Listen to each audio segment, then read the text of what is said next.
que cada crente possa ser, ó Pai, um pregador da Tua palavra. Ó Senhor Jesus, que possamos estar envolvidos nesta obra tão grande, tão especial, tão maravilhosa. Oramos pela Tua serva que estará trazendo a Tua mensagem nesta manhã, Senhor, e pedimos, Senhor, venha impactar o nosso coração, a nossa alma, de forma, Senhor, que possamos estar olhando o nosso objetivo, o nosso alvo, que é ganhar almas para Ti, Senhor. Te louvamos, agradecidos a Ti, em nome de Jesus. Amém, Senhor.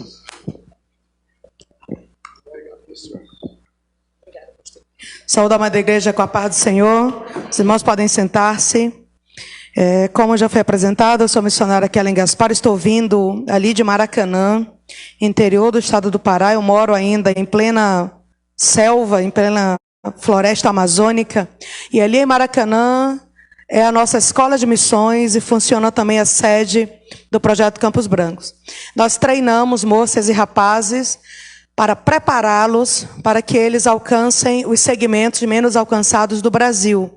Nós temos uma dívida muito grande aqui no Brasil, e é uma dívida antiga, e o dedo de Deus, ele pesa sobre nós, acusando-nos de nós não estarmos, ao longo dos anos, dando o devido valor à obra pela qual Cristo morreu, de nós não estarmos aproveitando todas as oportunidades, de nós não estarmos entrando em todas as portas. E essa dívida, durante os anos, ela foi se agigantando, e esses números ficaram pesados agora. Nós treinamos essas moças e esses rapazes para que eles estejam em lugares onde a igreja não está disponível ou suficientemente disponível. Claro que eu estou falando dos lugares mais distantes, mais difíceis, né? Tanto economicamente quanto geograficamente. É lá que nossos missionários estão. Eles passam um ano em treinamento em Maracanã. Em Maracanã eles moram em casas de barro, aprendem a cozinhar na lenha, aprendem a cuidar dos animais para poderem desenvolver pequenos projetos para as comunidades aonde forem enviados. Em Maracanã eles aprendem a remar. Em Maracanã eles aprendem a alfabetizar. Eles têm durante o ano todo o curso missiológico, além de muitas atividades práticas. Quando o ano termina, nós enviamos as moças de 2 em 2, ou os rapazes de 2 em 2.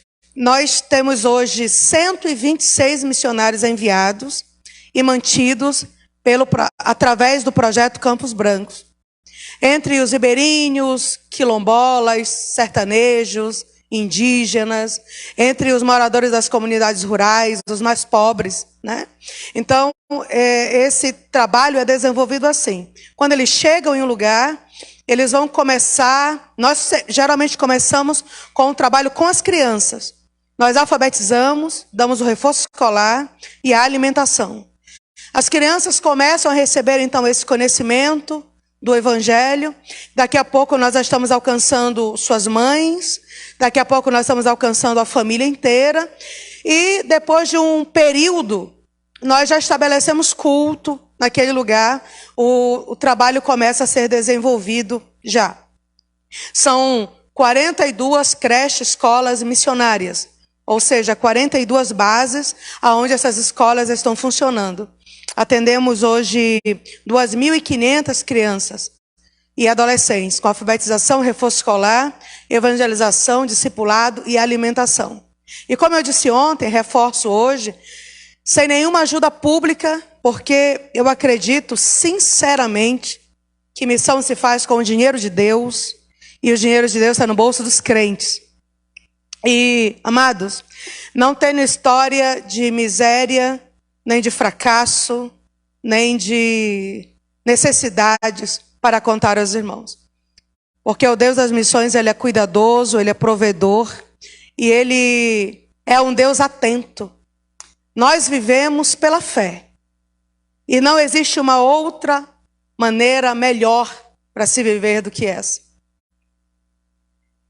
Em uma das nossas bases, eu fui dar a posse das nossas irmãs, duas mulheres, em um lugar chamado Lagoa das Cobras, extremo sertão piauiense.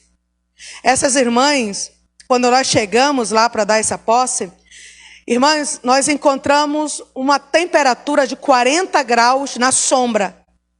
Não chovia há 8 anos, irmãos. Fiquem comigo. Não chovia há quantos anos? Muito bem. O caminhão-pipa ia uma vez a cada 15 dias levar água. Nós não vimos durante horas e horas e horas entrando dentro do sertão, não vimos uma folhinha verde em lugar nenhum. Tudo seco. Quando eu saí de lá e deixei essas irmãs, meu coração veio pesaroso. Não havia nada de confortável ou atrativo naquele lugar. Depois que elas tomaram a posse, alguns meses depois elas entraram em contato. E elas fizeram um pedido. Irmã Kellen, nós precisamos de um poço. Porque não tem como cuidarmos das crianças e esperarmos um caminhão-pipa uma vez a cada 15 dias. A água não é suficiente. E nós fomos fazer, irmãos, o que a Bíblia nos orienta a fazer. Bem, fomos fazer uma campanha de oração e um planejamento.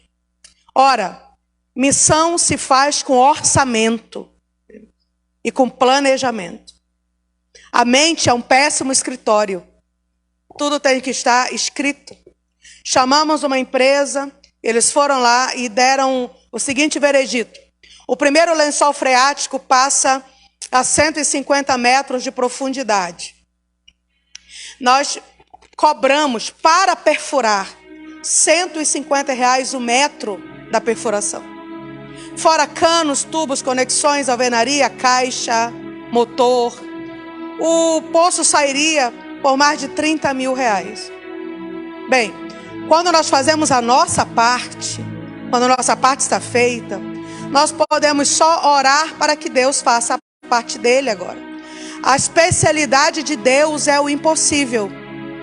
A especialidade de Deus é fazer aquilo que nós não conseguimos fazer com as nossas próprias forças. E fomos orar. Algumas semanas de oração, eu recebi um e-mail. Irmãos, a minha oração, ela foi uma oração muito simples. Como geralmente são as orações que o céu se agrada. Orações simples. Deus não precisa de palavras rebuscadas, nem de uma demonstração de sabedoria humana, sempre que oramos. A minha oração foi o seguinte: Senhor, procura no Brasil um coração que oferte o recurso total para esse poço. E fiquei esperando. Todos os dias orávamos: Senhor, procura no Brasil um coração. Eu disse ao Senhor que eu não queria 3, 4, 5, não queria 10 pessoas com 3.500 cada uma. Senhor, procure um coração. Um. E fale com ele. Fale com ele. Fiquei esperando. Um dia eu abri minha caixa de entrada de e-mail e tinha um e-mail que começava assim. Vocês são inteligentes, vocês vão entender essa saudação. A saudação no e-mail dizia: Cara Kellen. O que é que nós entendemos, irmãos, com essa saudação? Que não é alguém que professa a nossa fé. A gente diz: a paz do Senhor. E aí vaso, né? Como vai missionária, fala profeta. Não. Cara Kellen, dizia a saudação no e-mail. Eu estava dormindo em minha cama e um homem esta madrugada de meses ou anos para fazer acontecer. Chegou, irmãos. Fui lá inaugurar esse poço e entregá-lo para a comunidade. E eu disse a eles: irmãos, não sou eu que estou entregando o poço, não é o Campos Brancos que está lá para a glória de Deus. E assim, nós vamos vivendo. Obviamente, irmãos, que existe um segredo aí. O dinheiro chegou para o poço e ele foi usado para o poço. Deus sabe em quem ele pode confiar. Se você não é fiel com R$500, o Senhor não pode te entregar para administrar 5.000 nem 50, realizar um grande sonho. Essa mulher, irmãos, ela era viúva de um homem, de um homem dono de uma das maiores fortunas do estado do Pará. Um grande latifundiário, dono de muitas indústrias, empresas, postos de gasolina. E ela chegou lá e disse: meu marido foi pobre no interior, morreu porque sofreu um acidente. E ele tinha um sonho, que era ter um projeto para crianças pobres. E eu fiquei procurando muito tempo, até que me falaram de você, ela disse. Eu vim aqui lhe propor uma parceria. Ela disse: os meus caminhões podem trazer dos meus frigoríficos o leite, o queijo, a carne, o frango, o iogurte. O que você quiser estará à distância de 1,5. Podemos fazer uma quadra para as crianças jogarem vôlei, futebol. Podemos ter uma piscina para as crianças aprenderem a nadar. Tudo que é de barro, nós podemos levantar de alvenaria. E tudo o que você quiser, é só falar comigo. Nunca mais faltará nada aqui. Eu disse para ela: qual é a contrapartida da sua proposta? Ela disse: é uma coisa muito simples. Eu só quero um nome na parede. Só isso. Ela disse: eu quero uma homenagem ao meu falecido marido. Quero que você coloque esse nome na creche escola missionária. É só isso que eu quero. E nunca mais faltará nada aqui. Eu disse: quando a senhora entrou, a senhora viu que nome tem lá na frente? Ela disse: não. O nome que tem lá é Peniel. A senhora sabe o que significa? Ela disse: não. Significa vendo Deus face a face. E a senhora sabe qual é a possibilidade de tirarmos o nome Peniel e colocarmos o nome do seu defunto, que nem crente era? A possibilidade é 0%. Que você melhore a sua oferta 10 vezes, 100 vezes, a resposta ainda será não. O que a senhora me propõe não é interessante para nós. Mas se como não é interessante, a senhora me propõe trocar o certo pelo duvidoso. A senhora pode morrer, a senhora pode falir, a senhora pode mudar de ideia, a senhora pode ser presa, não conheço a sua vida. Mas o nosso Deus, o Deus que sustenta o Campos Brancos, é imutável, infalível. Nele não há sombra, não há mudança, não há variação. Ele é quem ele diz que é. Deixar de depender dele para depender da senhora é um péssimo negócio. E outra coisa, aqui não falta nada. Às vezes colocamos a panela no fogo e esperamos a provisão. Daqui a pouco o carro chega, a provisão desce, porque Deus é fiel. Como, irmãos, deixar de confiar neste Deus grandioso para confiar em uma pessoa, para confiar em um governo, para confiar em uma instituição? Alguém me perguntou, irmã Kellen, como vai ser agora com o novo governo? Como sempre foi, queridos. Nós dependemos do céu todo o tempo. Nós não dependemos de um homem sentado em uma cadeira. Nós dependemos de um Deus que se assenta sobre o trono.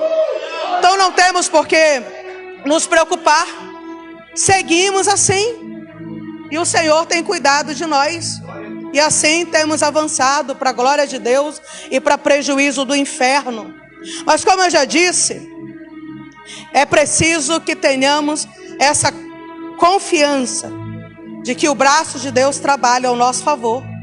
Porque se nós formos fazer conta, a gente não dorme. Se nós formos deixar o racional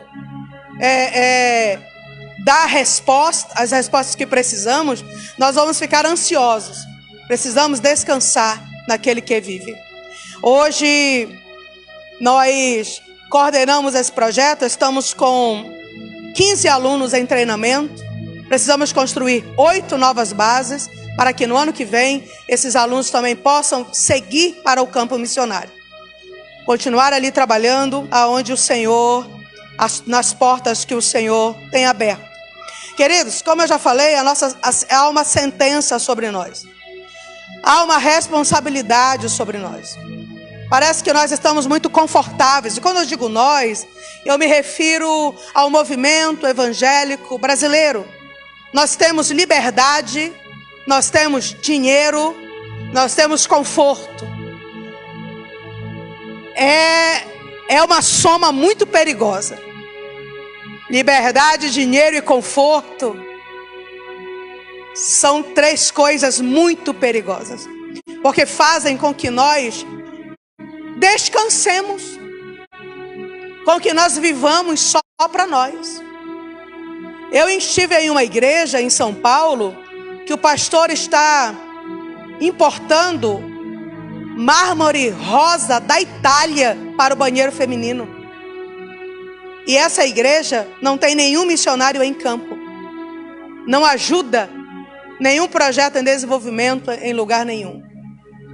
Mas ele não encontrou no Brasil um tom de mármore que o agradasse. Então mandou buscar na Itália.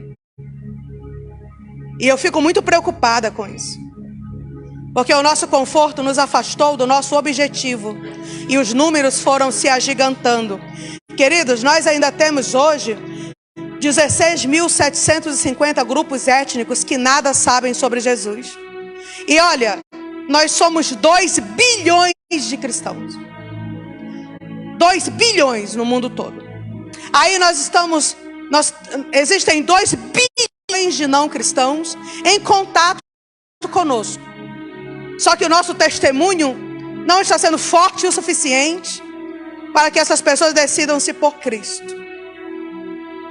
Nós estamos com medo de arriscar a nossa reputação. Nem em nossas redes sociais. E nós não transformamos o nosso Instagram em um púlpito, irmãos. Não é um púlpito. A gente fala de política, de culinária, de artes, mas do evangelho, não. Nós defendemos o nosso político de estimação com unhas e dentes, mas não somos tão veementes na defesa de Cristo. E assim o tempo vai passando. 2 bilhões de não cristãos em contato com cristãos.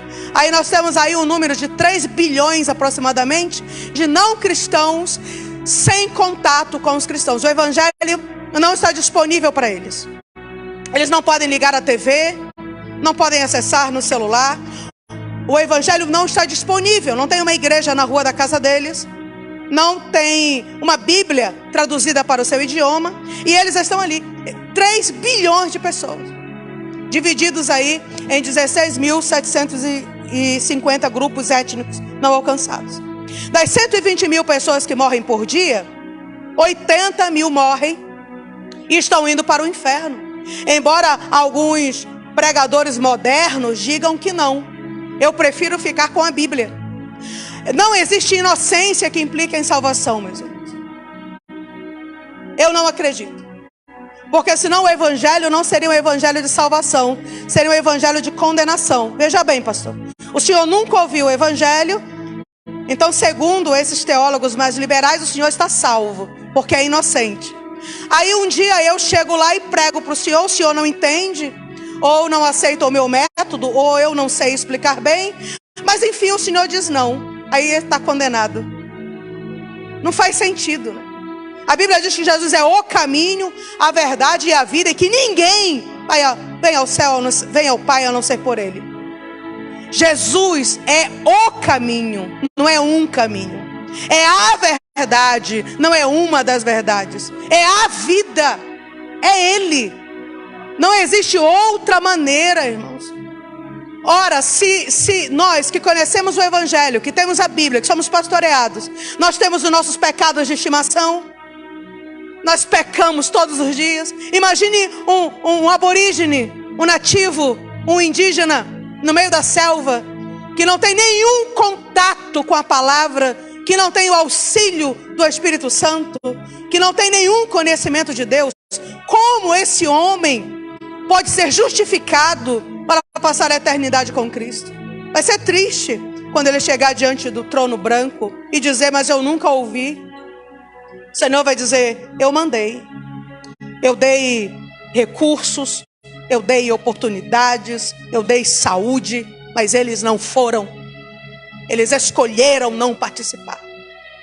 Eu dei. Lamentavelmente, você será condenado. Não por um evangelho que nunca ouviu, mas suas obras os condenarão. O condenarão. E aí, irmãos, nós ficamos pensando o que é uma eternidade, né? Para que a gente fale em missões, nós precisamos falar em eternidade. Imagine uma pedra do tamanho desta igreja, uma pedra maciça, uma rocha firme. Imaginem que um beija-flor vem uma vez a cada 100 anos e encosta o bico dele na ponta dessa pedra, no alto dessa pedra. No dia que o beija-flor tiver partido essa pedra no meio, terá passado um dia da eternidade. É disso que estamos falando. É por isso que a obra missionária é tão urgente, entende? Porque a salvação de um homem depende da voz de outro homem. E essa voz é a nossa voz. É a minha e a sua. E se nós nos calarmos, irmãos? Das 120 mil pessoas que morrem por dia, 80 mil morrem sem conhecimento de Cristo. E aí? É todo dia, irmãos. Quem vai pagar essa conta, irmãos? Quem vai pagar essa conta? Nós pagaremos essa conta. Porque nós não estamos fazendo aquilo que o Senhor espera que nós façamos. Não com todas as forças. Não de todas as maneiras. Não aproveitando todas as oportunidades. Quando nós voltamos a nossa atenção para o Brasil, nós ficamos alarmados porque, por exemplo, das 35 mil comunidades ribeirinhas da bacia amazônica, em 10 mil delas o evangelho não chegou. E eu não estou falando da Assembleia de Deus, estou falando do evangelho. Se a Batista tivesse chegado, glória a Deus. Se a Presbiteriana tivesse chegado, glória a Deus. Não chegou ninguém. Ninguém. São comunidades que estão imersas em completas trevas espirituais. Eles não têm internet, não têm televisão, não têm celular, não têm energia elétrica. Como conhecerão o evangelho se alguém não for? Como alguém irá se não for enviado? Como alguém será enviado se não houver essa conscientização da parte de quem envia? A responsabilidade está sobre os nossos ombros. Nós estamos hoje, o Projeto Campos Brancos está talvez em 10 comunidades ribeirinhas. 10, irmãos. Diante de 10 mil, é muito pouco, né? É uma gota no oceano. Mas é o que nós estamos podendo fazer. Estamos em 10. Nós temos aproximadamente 20 jovens trabalhando nessa região. 20 jovens. Ultimamente, há uns 12 meses eu estive lá. Peguei um navio, 18 horas de viagem até Portel. De Portel, um barco menor até a nossa base principal. E de lá saímos em uma lancha para visitar as demais bases. Em uma delas, onde está a nossa missionária Viviane e a nossa missionária Kawara, 2 mocinhas. É mais 8 horas de canoa para chegar. Canoa a motor, né? Para chegar ali no furo onde elas estão trabalhando. Trabalho desenvolvido com muita dificuldade, irmãos. Mas elas estão lá ganhando almas para a glória de Deus. Quando elas vêm à cidade, elas colocam no nosso grupo assim: ganhamos mais 2. Esse mês o Senhor nos entregou mais 1. Sabendo que uma alma vale mais do que o mundo inteiro. E aqui ainda há muita coisa para nós fazermos na região da bacia amazônica. Das 228 tribos brasileiras, em 121 delas o evangelho ainda não chegou. São 200 mil índios em completo Pacau. Eu acredito, ele me disse, que existe um Deus maior do que os demônios que nos oprimem. Mas eu não sei o nome dele e não sei aonde ele mora. Se eu soubesse, eu iria até lá e pediria a ele que me socorresse a mim e a minha casa. Para esse índio eu pude falar, mas para outros 200 mil, a minha voz não pôde ser ouvida, porque eu sou só uma. Nós precisamos orar e desenvolver atividades para que o Senhor nos entregue os indígenas brasileiros. Nós temos, irmãos, cerca de 700 mil ciganos, somente da etnia Calon, que nada sabem sobre Jesus. Precisamos de igrejas que sejam montadas e desmontadas, de missionários que vivam ali entre esses povos, que são nômades ou seminômades, e que possam acompanhá-los em suas andanças pelo Brasil, para que eles tenham como desenvolver a sua fé em Cristo. 700 mil ciganos estão esperando por um missionário que nunca chegou. Nós temos 3.524 quilombos no Brasil. Em 2.500 deles, aproximadamente, não há nenhuma presença missionária evangélica. 2.500 quilombos. Nós estamos alcançando 4 quilombos. Nós no Campos Brandos. Nossos jovens estão lá. Fui recentemente visitar 2 rapazes em um desses quilombos. Cheguei lá, eles estavam preparando o almoço. Eles estavam preparando um camaleão para almoçar. Almocei com eles, lugar difícil, longe. Perguntei como estavam. E os 2 meninos com um sorriso grande no rosto, irmã Kellen, estamos bem. Essa semana, enquanto trabalhávamos com eles na roça, pregamos o evangelho e mais um quilombola se rendeu aos pés de Cristo. Me mostrou a foto, o quilombola de joelhos no meio da plantação, chorando, porque estava recebendo a liberdade que só há em Cristo Jesus. Nós temos, irmãos, cerca de 8.000 assentamentos, entre 6 e 8.000 assentamentos no Nordeste brasileiro, aonde o evangelho ainda não chegou. Às vezes as pessoas passam, mas não querem ficar, entende? Foi desenvolvido um modelo de evangelizar o sertão brasileiro, que eu particularmente não concordo, que é encher um ônibus e ir para um assentamento.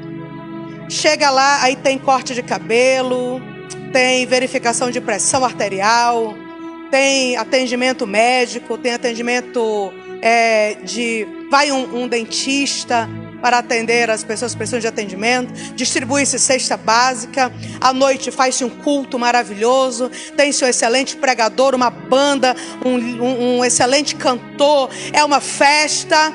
Aí os sertanejos vêm à frente, atendem aquele convite, só que depois, irmãos, recolhe-se tudo, apaga-se as luzes e o ônibus vai embora. E não fica ninguém. E aqueles sertanejos ficam ali. Como eles vão desenvolver a sua fé a partir dali? Se são analfabetos, se não tem Bíblia, se não tem discipulador, se não tem pastor. É uma missão boa de se fazer, sabe por quê? Essa aí. Porque não envolve responsabilidade. Eu vou, quando der, termino e volto para casa. Entendeu? Aí volto cheio de foto, volto dizendo assim, ganhamos 17, 27, 35. Aí a igreja se alegra também. Mas na verdade, não estamos formando convertidos, porque eles não têm como continuar a partir dali. Quando essa pessoa desistir dessa fé e se deparar com o evangelho de novo, ela vai dizer assim: eu já fui uma vez, não deu certo para mim. É muito melhor nós empregarmos os nossos esforços e ganharmos um assentamento do que visitarmos 10 sem compromisso. Quando nós ganhamos um, nós investimos na permanência de alguém ali. Tem que ficar ali, permanecer ali, para que esse trabalho se desenvolva. Eu ouvindo os irmãos falando ontem do Vale do Jequitinhonha, foi minha primeira pergunta. A irmã estava do meu lado, eu disse: mas o missionário mora lá? Mora, porque eu tenho tido conhecimento de missões no Vale, que as pessoas vão e voltam, vão e voltam. Então não há como haver desenvolvimento de fato quando é assim. É preciso que o obreiro more. E para que o obreiro more, obviamente, ele deve ser sustentado com responsabilidade pela igreja que o enviou. Nós temos, irmãos, 9 milhões de surdos no Brasil. E menos de 1% se declara crente em Jesus. Como entenderão se não há quem sinalize? Como é que estão os surdos daqui de Pitanga? Um surdo tem uma alma que vale mais do que o mundo inteiro, irmãos. E o Senhor vai cobrar de nós. Precisamos de pessoas que se disponham a aprender Libras. Precisamos de irmãos que se disponham a se envolver no ministério do transporte, que é trazer esses surdos para cá para a igreja. Precisamos de alguém que traduza os cultos para eles. Eles precisam ter uma classe da escola dominical. Alguém precisa se importar. Agora dá trabalho? Sim. Vale a pena? Vale tremendamente a pena. O Senhor espera que nós façamos isso. Nós temos mais de 100 países com população fixa no Brasil, sendo 27 totalmente fechados para o Evangelho, mas o Senhor trouxe para cá. Só que trouxe para o meio de um país onde a igreja está muito satisfeita, está muito tranquila. Nós temos tudo o que nós queremos aqui dentro dessas 4 paredes. Temos um banco confortável, temos um ar agradável, temos um pastor que é um bom pastor, temos um grupo de louvor que é um excelente grupo de louvor, e nós vamos ficando, e os anos vão passando. Só que o Senhor não nos chamou só para isso. Isso aqui não é viver o Evangelho. Congregar não é viver o Evangelho. Nós vivemos o Evangelho quando nossa vida, de alguma maneira, resulta na salvação dos perdidos. Eu disse ontem que a maior preocupação de um crente salvo é a salvação do outro. E se eu não me preocupo com a salvação do outro, é porque Cristo ainda não é o Senhor da minha vida. Não estamos dispostos ao sacrifício, na verdade é essa. Eu estava me lembrando, dia desses, que uma vez eu fiz uma viagem, irmãos.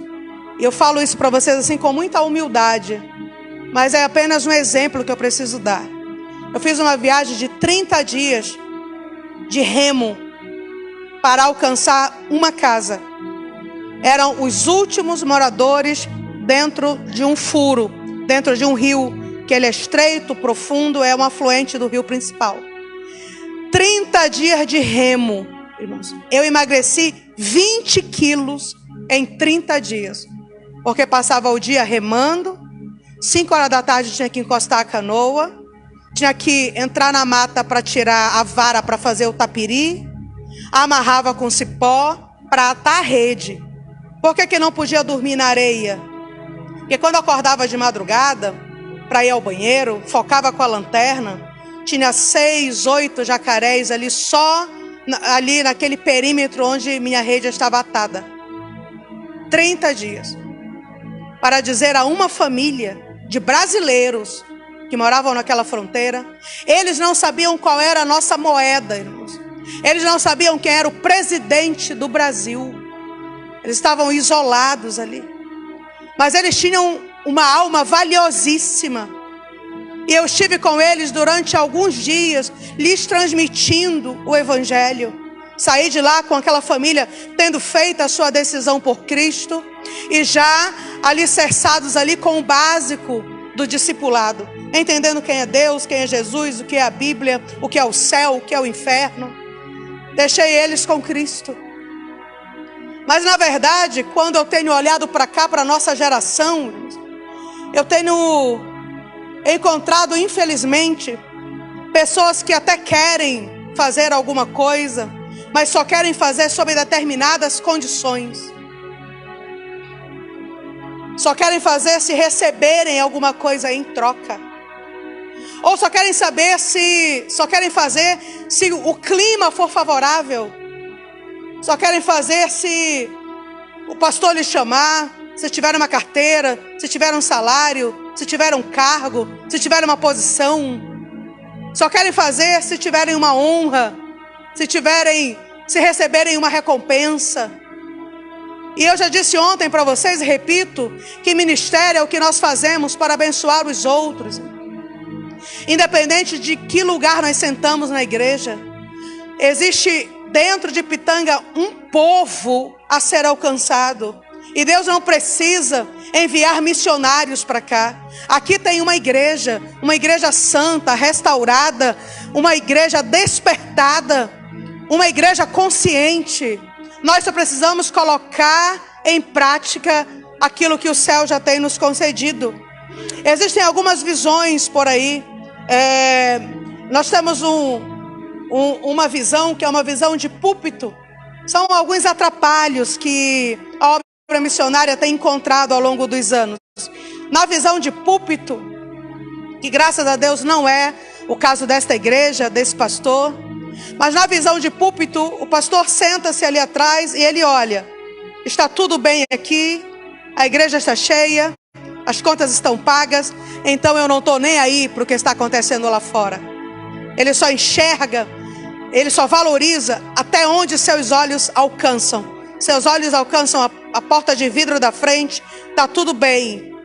Então eu não vou me preocupar com missão lá fora, porque se não leva o meu nome, não tem a minha força. Se não aumenta a minha membresia, eu não invisto nenhum centavo. Não interessa para mim. Se eu não tenho resultado financeiro, se eu não vou enviar e daqui a 2 anos começar a receber de lá, como se missão fosse um investimento, então eu não quero saber desse negócio. E nossos púlpitos, infelizmente, têm sido dominados com essa visão. Aí tem a visão de torre, é uma visão um pouco melhor. O que é que você enxerga quando está de cima de uma torre? Talvez ali o perímetro aonde a tua igreja está estabelecida. Quem tem a visão de torre, até tem projetos para cultos públicos, para campanhas estratégicas, tem projetos de evangelização na sua área. Mas fora de sua área, não vale o esforço, nem o tempo, nem o dinheiro. Tem aquela visão de helicóptero, onde eu só vejo o meu estado. Estou até disposto a investir em um colega, talvez que dirija, que presida um campo menor do que o meu e que precise de ajuda. Mas não passo disso. Agora tem aquela visão, que é a visão que Cristo quer que nós tenhamos, que é a visão de satélite. O que você enxerga de um satélite? Enxerga o mundo inteiro. E olha, eu acredito que se houvesse uma frase que o Senhor, se Ele quisesse enviar um anjo, e que se uma frase pudesse ser dita, apenas uma frase, para cada pastor brasileiro, a frase provavelmente seria essa: pastor, acorda, o teu campo é o mundo, e não o lugar onde tua igreja está estabelecida. É a visão que o Senhor quer que tenhamos. Essa visão da obra sendo feita ao mesmo tempo em todos os lugares. E eu louvo a Deus porque essa igreja tem essa visão. Está investindo na Venezuela, está investindo no Timor, não é isso? Timor-Leste. É essa visão que o céu quer que nós tenhamos. Missão é evangelismo longe, evangelismo é missão perto. Ambos são fundamentais para que nós desenvolvamos o nosso trabalho com alegria, com segurança e com resultados garantidos pelo céu. A obra missionária, irmãos, ela tem inimigos terríveis. O diabo odeia missões, o mundo odeia missões e a carne odeia missões. Durante muito tempo o diabo só matou os missionários. De um tempo para cá ele começou a ser mais criativo. O número de prisões e mortes diminuiu. Ele achou melhor inventar no inferno algumas mentiras e tentar desanimar a base para que o projeto missionário não aconteça. A primeira mentira que o diabo inventou foi a departamentalização. Ou seja, ele disse e disseminou por aí que missões é um departamento como outro qualquer. Então o músico diz assim: eu não vou ajudar porque eu sou músico. O outro diz assim: não, eu não faço parte do Ministério de Missões, eu sou professor da escola dominical. O obreiro diz assim: eu não fui escolhido para compor a diretoria, então eu não tenho nada a ver com isso. E assim, irmãos, nós vamos deixando só os secretários isolados com a sua equipe, e a igreja muitas vezes não faz aquilo que poderia estar fazendo. Missão não é um departamento, é a razão de ser da igreja. Nós existimos por causa da obra missionária. Nós estamos vivos por causa da missão. O céu tem investido em nós por causa da missão. E olha, dizem por aí que missão se faz orando, indo e contribuindo. Eu encontrei uma quarta maneira. Missão se faz orando, indo, contribuindo e não atrapalhando. Porque algumas pessoas têm o ministério de atrapalhar. Não vai dar certo. Não vou ajudar. Não concordo. E vou deixar um conselho. Muita atenção. Olha, não tem terreno neutro em missões. Ou você ama, ou você é um inimigo. ok? Ou você ajuda, ou você está trabalhando contra. Não há terreno neutro em missões. Se você não faz nada, você já está atrapalhando, e muito. E eu não vejo, irmãos, nenhuma maneira de uma pessoa vencer uma queda de braço com o céu. Não se oponha à obra pela qual Cristo morreu. Departamentalização foi uma ideia do diabo. Nós temos os irmãos que coordenam as ações, mas a equipe de missões é todo crente salvo em Cristo Jesus que congrega aqui neste ministério. Todos os que estão aqui fazem parte. E você não precisa esperar o secretário ir lá e perguntar: vem cá, tem alguma maneira de você me ajudar? Não, levanta e vem falar: olha, eu tenho uma maneira de ajudar. Eu quero contribuir dessa forma. Não fica esperando, não. Vem e se oferece. Ele não tem como saber qual é o teu dom, qual é o teu talento. Ele não tem como adivinhar o que você poderia estar fazendo. Então vai e faz. E não importa, irmãos, você não precisa começar com muito, não. Eu estava pregando em um congresso de mulheres há uns dias atrás, falando sobre Dorcas. E Dorcas tinha uma linha e uma agulha. E ela olhou e viu que as viúvas de Jope passavam frio no inverno. Eu vou fazer a minha parte. Ministério. Ela desenvolvia esse ministério costurando dentro do quarto. Não precisava sentar-se em um altar com o microfone na mão. Pode ser que muitas pessoas não estavam vendo o que ela estava fazendo ali, mas olhos de fogo estavam contemplando o seu sacrifício. E quando ela precisou, irmãos, quando a morte bateu na sua porta, ela tinha crédito no céu. Aí ela morreu e a ressurreição a alcançou. E se ela não tivesse crédito no céu, irmãos? E às vezes nós queremos vitória sem ter feito nada. A gente não ora, não contribui, não prega. A gente não trabalha, não se esforça. Não faz nada. Aí quando a tempestade chega, a gente quer vitória. Cadê o crédito? Cadê o depósito? Não fez nada. Como você vai tirar da onde você não colocou? Então, ela tinha uma linha e uma agulha. Você tem alguma coisa nas suas mãos também, aqui nessa manhã. Não tem ninguém aqui que não tenha. Ok? Ninguém aqui que não tenha. Outra mentira de Satanás. Eu não tenho chamada. Um dia desses eu estava terminando de pregar, o irmão me chamou na porta e disse assim: eu acho bonito você falar sobre missões, mas eu não tenho chamada. Eu disse: irmão, eu lamento muito pelo senhor. Ele disse: por quê? Porque quem não ama o que ele ama não reinará com ele.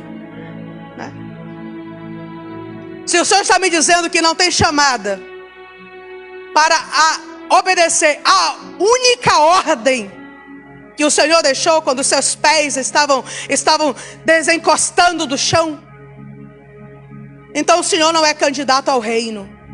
Quem não ama o que ele ama não reinará com ele. Obviamente, irmãos, que nem todos os irmãos irão para as selvas, como eu fui. Mas todos aqui têm uma responsabilidade diante de Deus, independente de geografia. Você precisa florescer onde você foi plantado. É ali que você vai dar frutos para o Senhor. Talvez alguns de vocês aqui vão atravessar uma divisa, vão atravessar uma fronteira.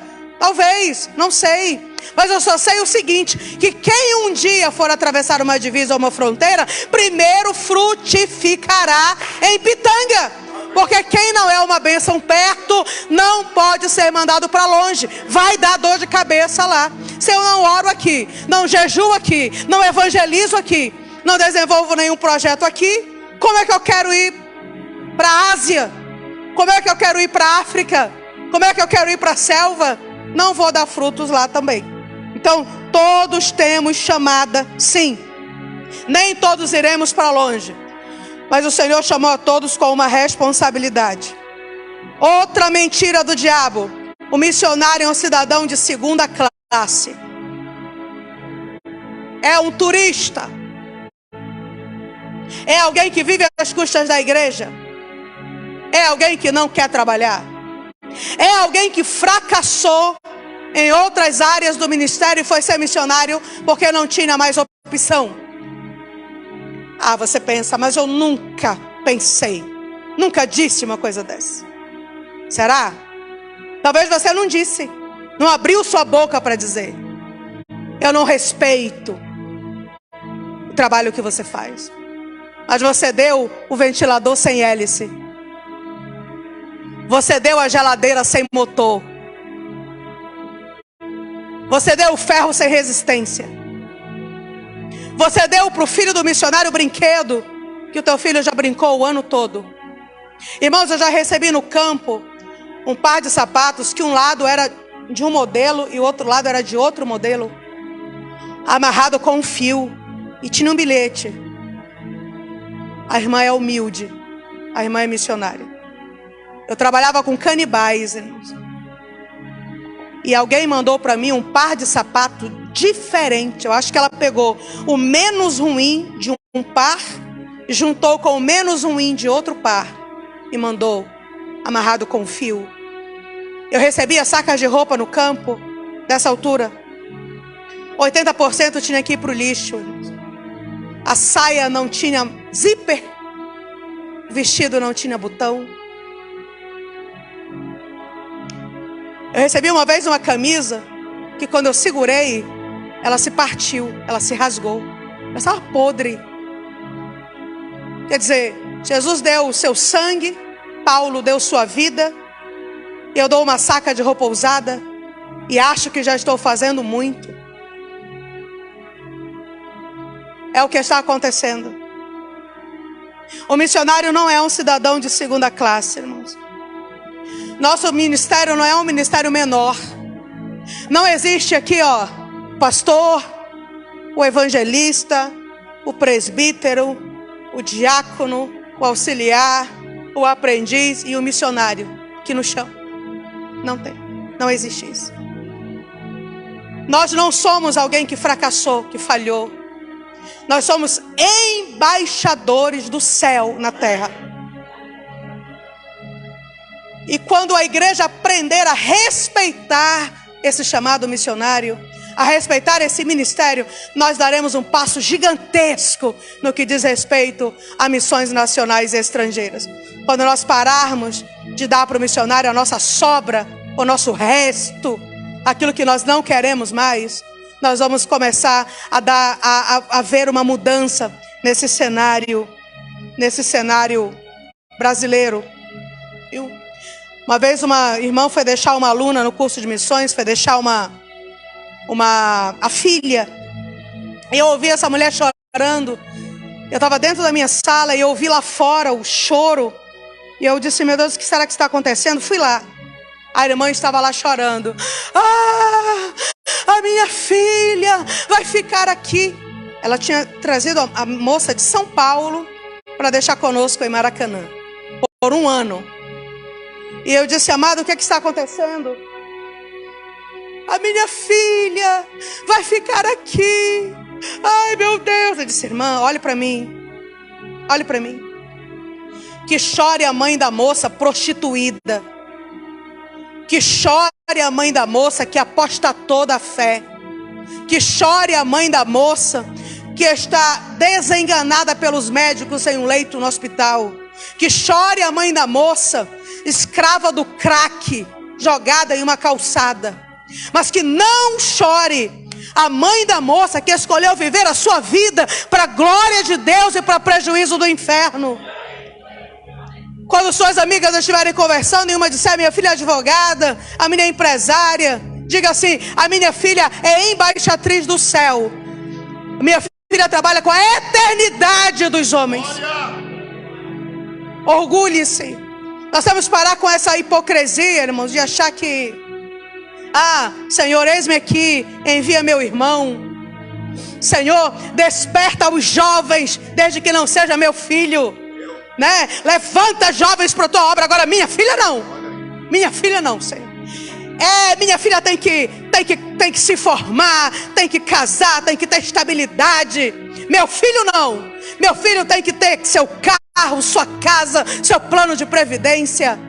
Senhor, levanta outros mas não mexe na minha casa. Não podemos admitir esse comportamento na nossa vida. Não podemos. O missionário não é um cidadão de segunda classe. Outra mentira de Satanás. Primeiro a nossa cidade.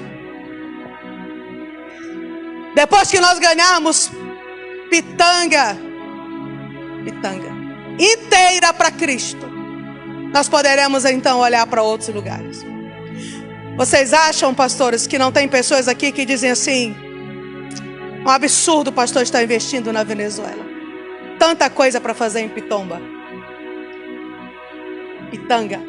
É um absurdo o pastor estar investindo no Timor-Leste, tanto trabalho para fazer aqui.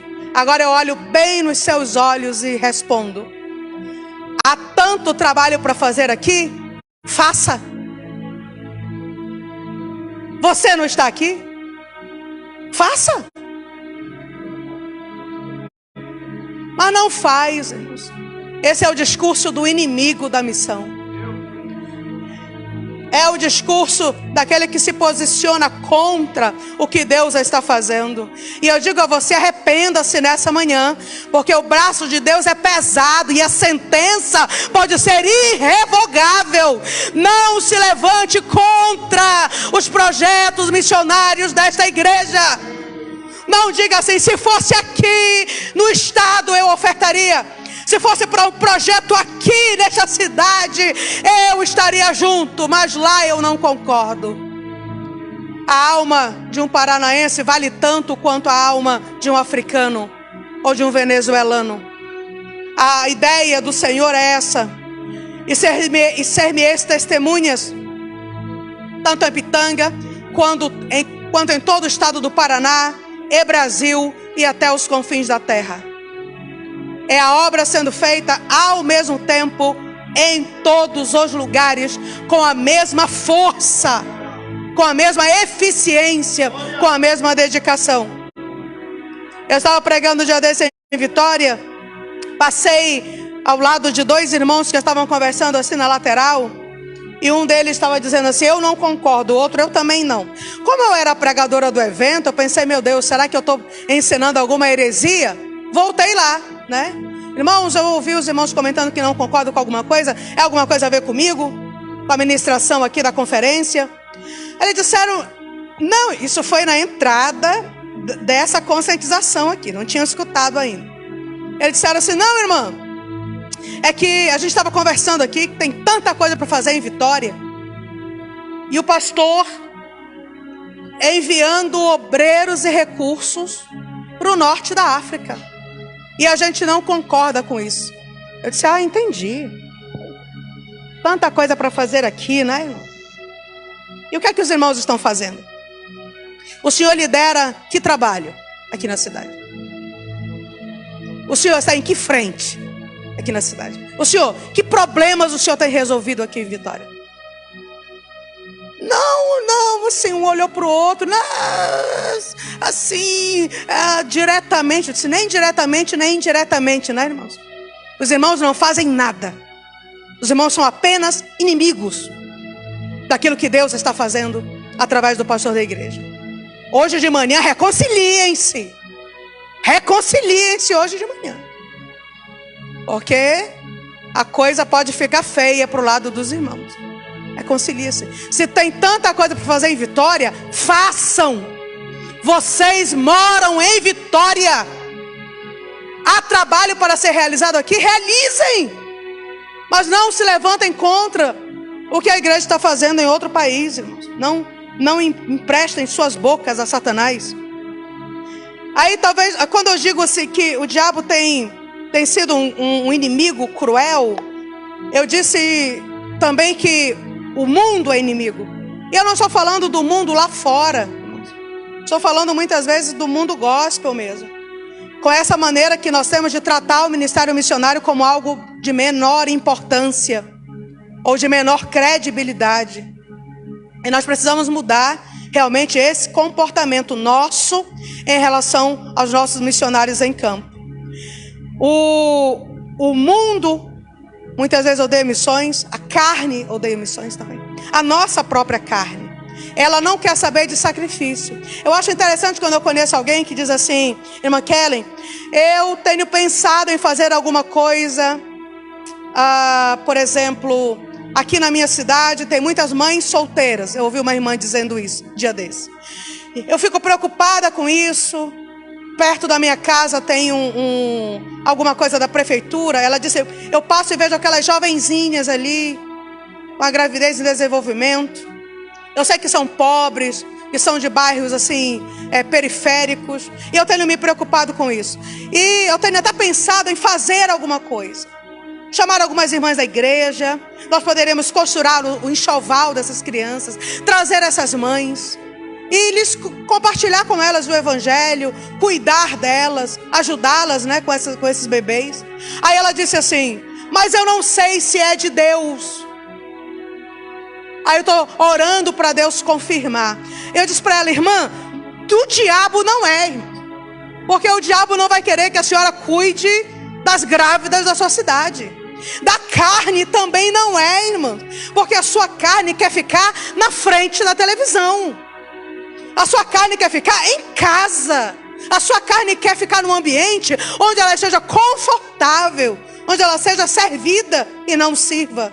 Então, se surgir um desejo no seu coração, esse desejo só pode ter vindo do céu. Agora comece. Comece. Um outro problema que nós temos é querer começar grande. Olhe, quem nasce grande é filhote de baleia. Viu? Nós temos que ter humildade para começar pequeno. A primeira turma do curso de missões para Caoromon tinha uma aluna. Uma aluna. A primeira sala de aula era coberta de palha, irmãos. Nós não tínhamos fogão para cozinhar. Cozinhávamos em 2 tijolos no chão. A turma desse ano tem 53 alunos. Ouviu? A primeira turma da creche escola missionária Peniel tinha 8 crianças. Hoje nós atendemos 2.500 crianças. Tudo que hoje é grande, um dia foi pequeno. Então não tenha medo de começar a fazer alguma coisa, ok? Não ceda a essas mentiras da sua carne. A ordem foi dada, a necessidade foi identificada. Então comece. Comece com aquilo que você tem, com aquilo que é possível. Queridos, então nós vimos esses números. Talvez você me pergunte: mas irmã Kellen, o que é que eu posso fazer aqui nessa cidade, aqui em Pitã? O que é que eu posso fazer? Dentro das minhas limitações físicas, financeiras, o que eu posso fazer? Queridos, não existe missão sem oração. A primeira coisa que nós podemos fazer aqui, sem dúvida, é orar. Só se envolve com missões quem ora, irmãos. Quem não ora é individualista. Quem não ora é egoísta. Quem não ora é carnal. Quem não ora é orgulhoso. Tudo isso nos deixa fora desse âmbito de missões. Todos esses sentimentos. Quem não ora não se preocupa com o outro, irmãos. Quem não ora só se preocupa consigo mesmo. Então a primeira coisa que nós podemos fazer é orar. Tudo que Deus faz na terra é em resposta às orações. Ele escolhe fazer uma parceria conosco. Nós oramos, o braço de Deus se move. Nós oramos, o milagre acontece. Nós oramos, as portas se abrem. Nós oramos aqui, Ele poderia fazer sozinho, mas Ele faz uma parceria conosco. Nós oramos e o missionário é visitado lá no campo. A oração, ela atravessa a cortina de ferro, a cortina de fumaça, a cortina de bambu. A oração atravessa as grades. Ela atravessa as paredes densas de um hospital. A oração vai até o quarto onde o missionário está prostrado de joelho. A oração faz a diferença. Só que nós estamos orando ruim. A gente ora assim: Senhor, me cura da coluna, abençoa os missionários, arruma uma porta de emprego para o meu filho, dá um marido para minha filha. A gente resumiu o clamor a uma sentença de 3 segundos. Abençoa os missionários. Só isso. E muitas vezes uma vez por mês.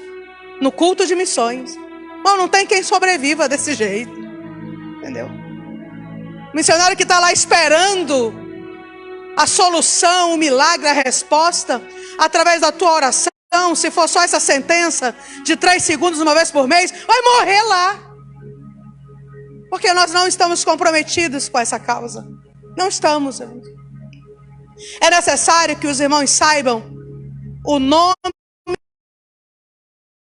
igreja. Que anotem. Esposa, esposo, filhos. Anote. Anote na contracapa da tua Bíblia. Anota em um papel e coloca lá no teu canto de guerra. Eu suponho que você tenha na sua casa um local de oração. Coloca na porta da tua geladeira. Coloca nas selvas. De repente, não sei de onde veio, porque eu só fechei o olho, me encolhi, perigo passou. Eu falei, Senhor, como foi isso? Da onde veio esse livramento? E o Senhor me disse, nesse momento, uma serva minha dobrou os joelhos dela no quarto dela e orou pelos missionários no mundo inteiro. E a oração dela te alcançou aqui. E alcançou cada um dos meus pequeninos ao redor do mundo. Irmãos, o que é isso? Os irmãos entenderam que uma mulher, em uma oração, salvou a minha vida da morte e o meu ministério. Uma mulher, o Senhor disse, uma serva minha, dobrou os joelhos dela no quarto dela e orou pelos missionários no mundo. A mulher nem citou o meu nome, mas a bênção foi recebida por mim no meio da selva. Isso é grandioso demais, irmão. Isso é extraordinário demais. Sempre que eu tomo conhecimento de uma tragédia no campo missionário, eu me pergunto, eu me culpo, eu digo, Senhor, eu não fiz o que eu deveria ter feito na oração. Eu não orei, Senhor. Me perdoe. Dia desses, uma missionária suicidou-se. E eu soube disso e o meu coração se partiu. Eu fui chorar, Senhor, me perdoe pela minha parcela nessa situação. E não ter pelejado a guerra desta mulher. Eu nem a conhecia. Mas eu preciso dizer aos irmãos, talvez uma coisa que os irmãos não ouvirão de outro missionário em uma outra conferência. Porque eu particularmente nunca ouvi ninguém falar sobre isso. Nós queremos a glória da missão, mas não queremos o preço. Nós queremos festejar, mas nós não queremos chorar. E de uma conferência missionária não é para ninguém sair feliz, não, irmãos. Se saiu feliz, não deu certo. Nós não podemos sair felizes com uma sentença tão grande sobre os nossos ombros. A gente tem que sair arrasado mesmo. Senhor, eu não fiz o que eu deveria ter feito. O que é que eu estava dizendo para vocês? Que talvez vocês não ouçam outra pessoa dizer. Porque a gente espera que o missionário seja um super-herói, uma mulher maravilha. Eu preciso dizer aos irmãos, olha, orem pela saúde emocional dos missionários em campo, pela saúde espiritual dos missionários em campo. Ore pela saúde familiar, ore pela saúde física. Nós missionários também sofremos com ansiedade, apontados para minha alma. Irmãos, eu não dormi por 20 dias. Não conseguia dormir. Eu achava que eu ia enlouquecer. Eu cheguei a dizer assim, Senhor, eu prefiro morrer do que continuar vivendo isso. Eu não estou suportando essa guerra. Eu precisei chamar meus obreiros no grupo e dizer assim, orem por mim. Não suporto mais. Não dou mais conta. Me ajudem, por favor. Eles pararam tudo o que eles estavam fazendo e iniciaram um jejum imediato e um clamor. A partir dali, senti as amarras de me soltar. No dia seguinte, já consegui dormir 8 horas de sono. E de lá para cá tenho dormido, para a glória de Deus. Mas foi preciso eu pedir ajuda, irmãos. Orem pela saúde emocional dos missionários. Porque muitos estão lutando contra esse tipo de doença nesse momento. Eu não preciso estar aqui. Ore porque tem um homem ouvindo de sua esposa nesse momento. Eu queria ir para a casa da mamãe e não estar aqui na beira desse rio com você. Eu quero um sapato, eu quero um vestido, eu quero uma maquiagem e nunca tem dinheiro. Tem um filho adolescente dizendo para os pais: eu não pedi para estar aqui. Como eu vou estudar aqui? Como eu vou ter um futuro aqui? Ore pela saúde familiar, irmãos, os missionários em campo. Deixa que o Espírito Santo conduza a tua oração. Ore pela saúde física. Eu tenho uma missionária chamada Alessandra. A Alessandra tem 25 anos de idade. A Alessandra começou a sentir umas dores fortes nas costas. Aí foi fazer os exames, tinha um tumor aqui no fim da coluna. Nós retiramos esse tumor. No mês seguinte, as dores voltaram. Fizemos novos exames. Um novo tumor, agora no tecido mole, ao lado da coluna. Retiramos novamente esse tumor. Ela se recuperou um pouco. Um terceiro tumor atrás do pescoço. Retiramos esse tumor. Ela ficou 3 meses internada. Ela estava ainda internada quando começou a se formar um outro tumor, agora na lateral do pescoço. Ele vai crescer, crescer, crescer, até que a vida se vá. A Alessandra tem 25 anos de idade. A Alessandra é obreira do projeto, irmãos. Ela começou adolescente. É obreira do projeto há 8 anos. A Alessandra está no setor de oncologia do Alfir Loyola. Porque esse novo tumor, ele é maligno. Os outros 3 não eram. Ela está lá. Eu oro e choro por ela todos os dias. E eu quero convidar os irmãos que entrem nessa guerra. Eu acredito em um Deus de segundas chances. Eu acredito em um Deus que se move pela oração da igreja. Então ore por ela e ore pelos outros missionários que porventura estão doentes nessa manhã também. Ore pelos que estão presos. Ore pelos que estão sozinhos. Ore para os que estão enfrentando problemas de solidão.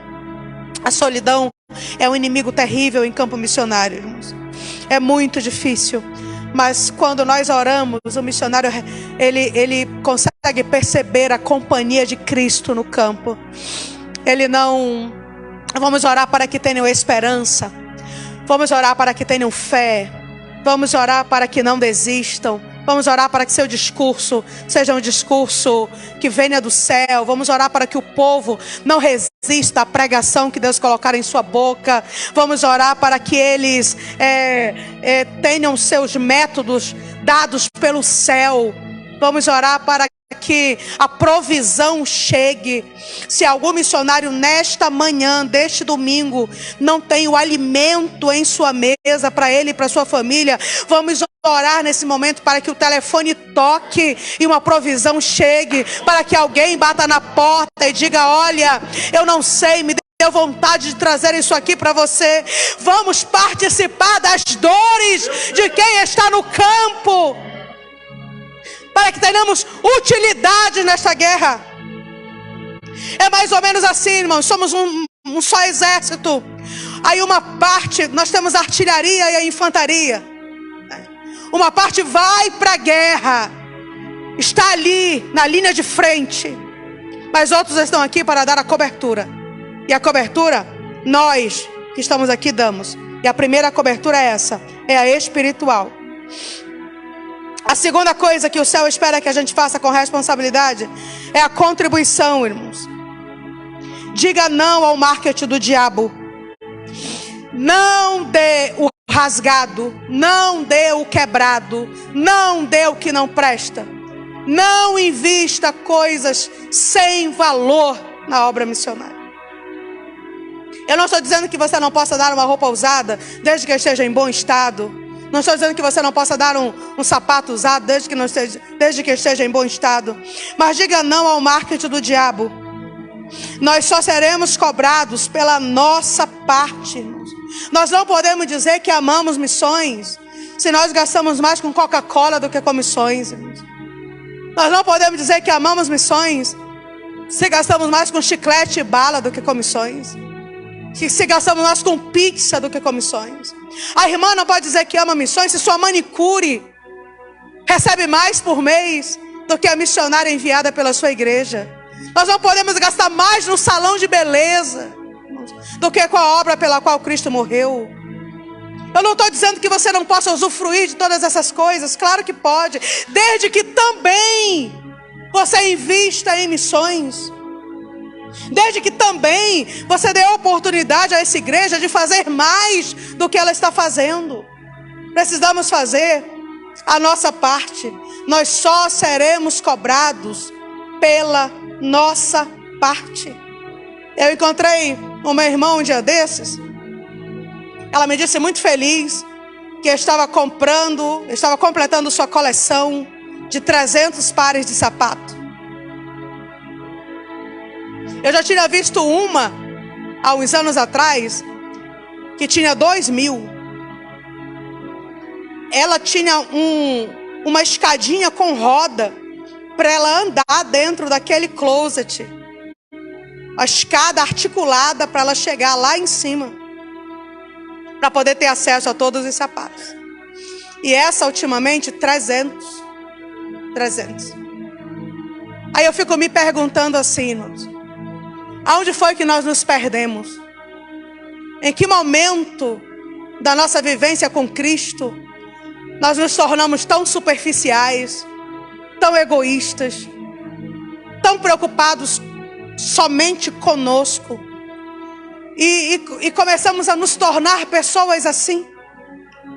Onde foi que nós aprendemos a viver só para nós? O dedo de Deus aponta para nós nessa manhã. Onde está o nosso coração nessa manhã? Será que podemos responder essa pergunta? Eu estava pregando em um lugar na Bahia e aconteceu algo que eu achei muito impressionante. Estávamos fazendo uma campanha para comprar uma moto para um missionário da própria igreja. Era uma moto de R$4.000, uma moto usada, para ele subir e descer as montanhas lá no Peru, onde ele trabalhava. Irmãos, um trabalho muito difícil. Ele fazia a pé, demorava muitas horas, às vezes até dias, para que ele alcançasse toda essa região. E esse obreiro precisava de uma moto. Um empresário da cidade, ele veio diretamente de sua empresa para o culto. Ele trouxe o dinheiro arrecadado naquele dia. E não deu tempo dele passar no banco. Ele não deixou no cofre. Ele não quis deixar no carro. Então ele entrou na igreja com o dinheiro. Ele repartiu nos 4 bolsos da calça. Ele colocou o paletó por cima. Irmãos, ele tinha ali mais do que o suficiente para a compra daquela moto à vista. Lá vem a salva. Quando a salva passou por ele, ele tirou um daqueles maços de dinheiro, procurou, pegou R$2, amassado, velho, rasgado, remendado, pegou a pior nota de R$2 que ele tinha e colocou. E ele pensou: que vento é esse? Parou um pouco, aquele vento. De repente ele viu que alguma coisa vinha voando no meio daquele vento. E ele ficou olhando para ver o que era aquilo. De repente aquilo se aproximou e bateu no peito dele. Quando ele pegou, que olhou, era uma nota de R$2, bem novinha, quentinha. Sabe, parecia que havia sido impressa naquele momento. E uma voz falou com ele assim: fique para você. Fique para você. Ao contrário disso, irmãos, a maior oferta que eu já recebi foi de um menino, foi de uma criança, lá em Icoraci, região metropolitana de Belém. Eu estava indo para aquela viagem que eu falei com os irmãos ontem, de 5 meses. E o pastor de Coraci disse assim: Kellen, vá nas EBFs e fale com as crianças sobre missões e peça às crianças que ajudem. Então eu fui em todas as EBFs. Eu cheguei numa, que era uma igrejinha de madeira, em cima do esgoto, a céu aberto, na região mais afastada e periférica dali, de Coraci. Crianças muito pobres. Falei com elas sobre missões e disse: olha, no sábado eu vou passar nas igrejas onde eu estou falando essa semana para buscar a contribuição das crianças. Pode ser um pedaço de sabão, pode ser meio quilo de sal, pode ser uma lata de sardinha, uma caixa de fósforo, uma vela. Tudo vai ser útil nessa missão que eu vou desenvolver, porque é uma missão de muito tempo. Quando eu voltei no sábado, irmãos, para buscar a contribuição, essa igreja era a última. O porta-mala do carro estava cheio de saquinho de coisas que as crianças estavam trazendo. Quando eu cheguei nessa última congregação, o menino me esperava lá na porta, descalço, calção no meio da canela, uma camisa muito grande para ele tinha que ficar levantando a todo o tempo. Quando eu estou passando, ele disse assim: missionária, a minha oferta. Eu voltei para ele, voltei um passo atrás, estendi a minha mão. Ele meteu a mão no bolso e ele falou assim: o meu pai foi embora, deixou eu, minha mãe e meus irmãos sozinhos. A minha mãe é empregada doméstica em uma casa. Ela sai todo dia cedo e ela deixa 10 centavos para mim, 10 centavos para o meu irmão, 10 centavos para minha irmã. A senhora sabe para quê? Eu disse: não, meu bem. Cada um de nós compra um ovo e come com farinha ao longo do dia. A gente cozinha, faz o fogo, a lenha e cozinha. Às vezes, ele disse, eu espero para comer meu ovo só à tarde, quando eu estou com muita fome. Ela não deixa o ovo porque um come o ovo do outro. Então ela deixa o dinheiro. Isso foi há 20 anos, viu, irmãos? O ovo ainda era 10 centavos. Ele disse que quando ela chega da casa dos patrões, ela traz uma sacola o que sobrou da comida deles. A gente se senta, come e vai dormir. Então ele fez assim. Então eu entendi, irmãos, que só investe em missões quem conhece Jesus. Eu já conheço Jesus, ele disse. Irmãos, eu não sabia o que dizer. Eu fiquei com meu coração assim, apertado. E quando eu estou entrando no templo, o Senhor disse assim: volte, eu vou falar. E eu voltei. E o Senhor disse assim: olha, menino, nunca mais faltará o pão sobre a tua mesa a partir deste dia. Hoje eu abro uma janela tão grande que até teus filhos e netos ainda comerão da bênção que te entrego hoje. Empresários e políticos baterão na tua porta, porque tu serás grande nesse lugar. E tu, de acordo com o teu coração, tu dirás sim ou não. Mas nunca te esquece que a tua vida mudou no dia em que tu amou aquilo que ama o coração do teu Senhor. Ano passado, esse rapaz me achou no Instagram, que eu não sabia quem ele era. E ele me mandou uma mensagem, ele disse: eu sou aquele menino que lhe deu aqueles 30 centavos na porta da congregação em Coraci. Quero lhe dizer que naquele mês, meu pai voltou para casa, fomos morar na casa da minha avó. Meus pais arrumaram bons empregos. Eu e meus irmãos nos formamos. Eu sou engenheiro. Meus 2 principais clientes são prefeituras e empresas, conforme o Senhor falou naquele dia. E eu digo sim ou não para essas propostas quando vêm, porque eu não tenho como abraçar a todas. E eu queria muito lhe dizer que tudo que o Senhor falou se cumpriu de acordo com o que foi dito. Amados, Deus honra. Deus honra. Eu não sei onde está o seu coração nessa manhã, mas eu sei que a obra missionária te requisita. A obra missionária te requisita. Faça uma aliança com o céu, irmãos. Você não pode, nós não podemos viver só para nós. Tira o teu coração de dentro daquela gaveta. Tira o teu coração de dentro daquela carteira. Tira o coração de dentro da tua bolsa. Diga assim: Senhor, o que eu posso fazer, Senhor, além do que eu tenho feito? E se eu não tenho feito nada, a partir de hoje eu vou começar a fazer. Querido, se Ele não é o Senhor do nosso dinheiro, Ele não é o nosso Senhor. Ou Ele é o Senhor de tudo, ou Ele não é o Senhor de nada. Procure depois o secretário de missões dessa igreja. Diga assim: olha, coloque meu nome aí. O Timor-Leste precisa dessa contribuição.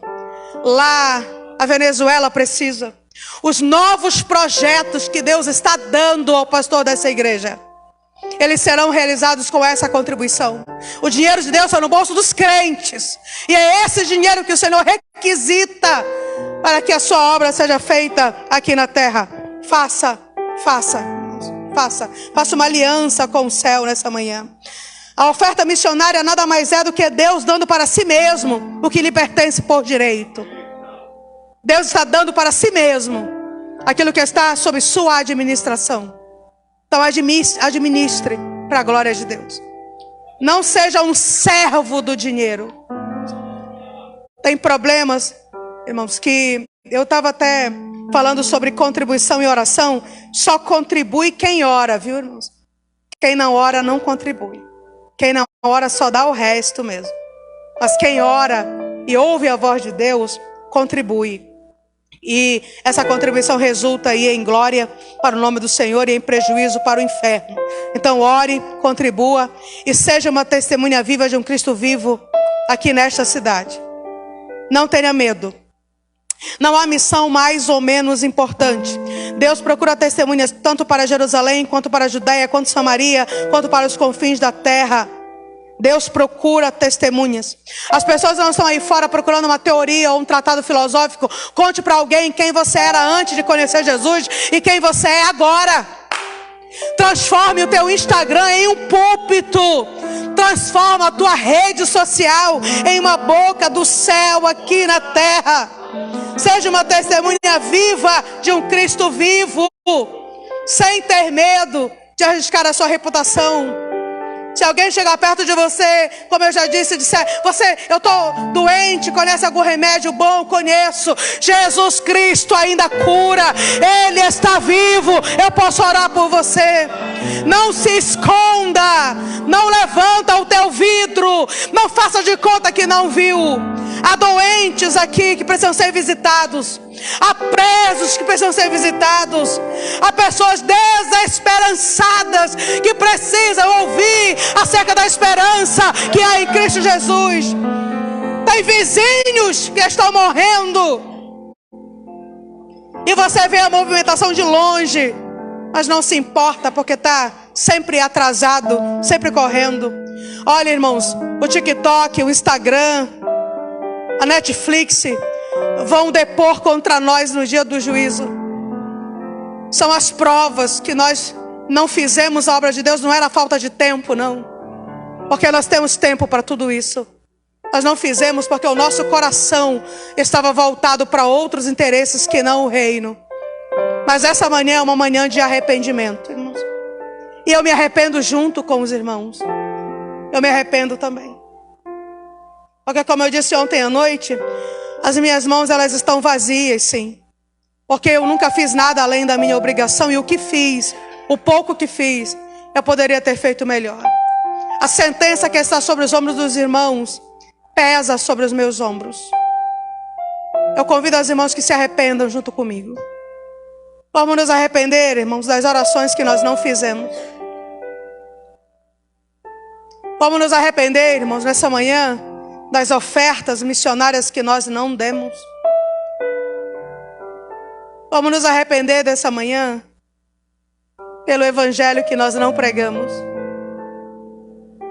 Vamos nos arrepender por todas as pessoas que cruzaram o nosso caminho, mas estão no inferno, porque nós não abrimos a nossa boca.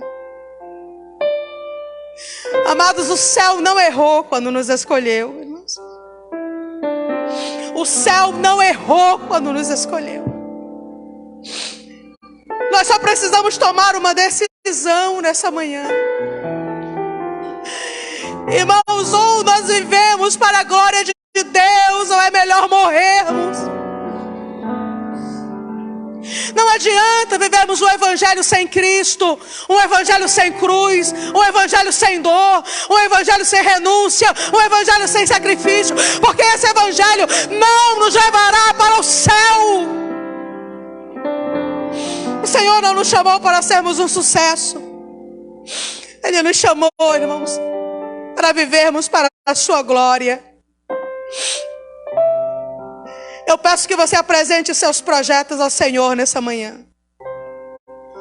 E diga assim: Senhor, eu abro mão, Senhor, se não for para a tua glória. Eu abro mão deste projeto, eu abro mão deste plano. Senhor, eu estava juntando dinheiro, Senhor, para fazer isso. Mas na verdade não são coisas que eu estou precisando. Eu só estava movido pela minha vaidade, Senhor. Então eu abro mão disso aqui. Será que eu preciso mesmo de um celular melhor? Será que eu preciso mesmo de mais uma bolsa? Será que eu preciso mesmo de mais um sapato? Será que eu preciso mesmo trocar de carro por um carro melhor? Essa minha fixação em ter uma casa maior é para a glória de Deus, irmãos, ou não? Ou é a minha vaidade que está me movendo? Amados, o Senhor nos chama nessa manhã a um confronto, aonde nós observamos o nosso coração. E enquanto ela estiver cantando esse hino, nós vamos refazer esta aliança. O Senhor não nos chamou, irmãos, para sermos felizes. A nossa felicidade está com Ele na eternidade. Ele nos chamou para viver para a sua glória. Enquanto ela estiver cantando, ore, chore, se entregue. Diga: Senhor, pode contar comigo a partir de hoje, com meu tempo, com meu dinheiro, Senhor. Pode contar comigo, Senhor, com minha dedicação, com meu serviço. Com gemidos que palavras não podem explicar. Oh Deus, Ele leva ao Pai as minhas intercessões. Quando dobro os meus joelhos em meio às tribulações, Ele ouve o gemido do meu coração. Oh Jesus, a ti confesso, não dá pra viver sem sentir a tua presença no meu ser. Sou eterno dependente, ser humano tão carente. Estou de novo aqui, eu quero teu poder.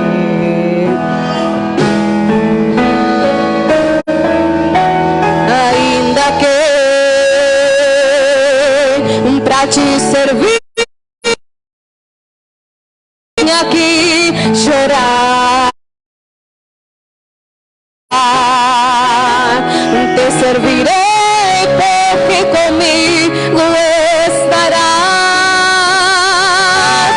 Sofrer contigo é bem melhor do que errar.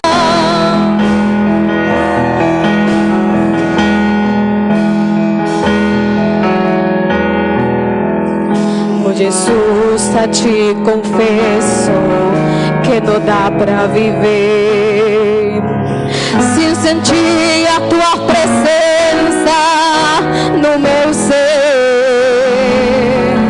Sou eterno dependente, ser humano tão carente. Estou de novo aqui, eu quero teu poder.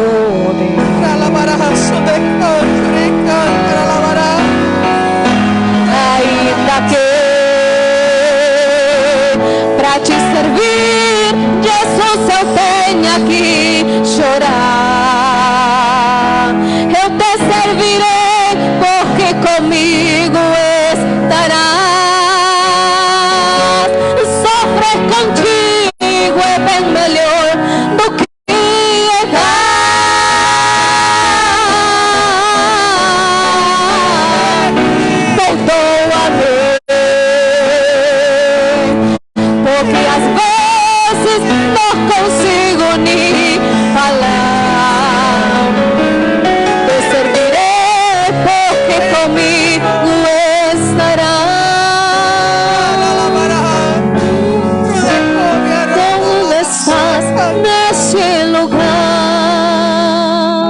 irmãos de pé em nome de Jesus. Os irmãos de pé em nome de Jesus. Ainda que sentenças são quebradas nessa manhã. Histórias estão sendo reescritas nessa manhã. Projetos sendo mudados nessa manhã. O inferno está perdendo. A eternidade está ganhando. Há um mover aqui. Eu ouço o som de correntes se quebrando. Eu ouço o som de muralhas caindo. Eu ouço o som de assinaturas feitas em um papel em branco. Deus está fazendo algo diferente. Está fazendo uma coisa nova. A porta que se abre lentamente, ela se abrirá completamente. Aqui desta cidade sairá água, peixe e pão. Água, peixe e pão. Água, peixe e pão. Água, peixe e pão. Em direção a muitos que estão famintos e sedentos. Senhor, na tua presença estamos nessa manhã, Senhor, entregando a ti a nossa vida, entregando a ti a nossa história, entregando a ti os nossos projetos, Senhor. Oh Deus, faz a tua vontade, Senhor, na vida de cada um de nós. Usa-nos, Senhor.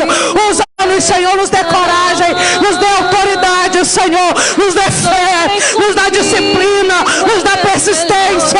Oh Deus, nos dê esperança, nos dê amor. Coloca uma nova palavra em nossa boca, coloca uma espada em nossa mão direita. Ora, labaixo da cantilhada. Coloca um capacete em nossa mente, cinge os nossos lombos com a verdade. Coloca, Senhor, a couraça da justiça em nosso peito. Senhor, coloca fogo em nosso coração. Oh Deus, ministra teus projetos à nossa mente. Usa-nos, Senhor. Usa-nos, Senhor. Ou nós vivemos para ti, ou não vale a pena viver. E nós queremos viver para ti. Levanta profetas aqui nessa cidade. Levanta pregadores. Levanta cantores. Levanta dirigentes de congregação. Levanta, Senhor amado, obreiros. Levanta missionários. Levanta evangelista. Entrega, Senhor, os drogados nas mãos desta igreja. Entrega, Senhor amado, as prostitutas na mão dessa igreja. Entrega, Senhor amado, os desesperançados, os suicidas, os depressivos. Traga pra cá. Nós vamos buscar, Senhor. Entrega, Senhor. Entrega os condenados. Os condenados aqui.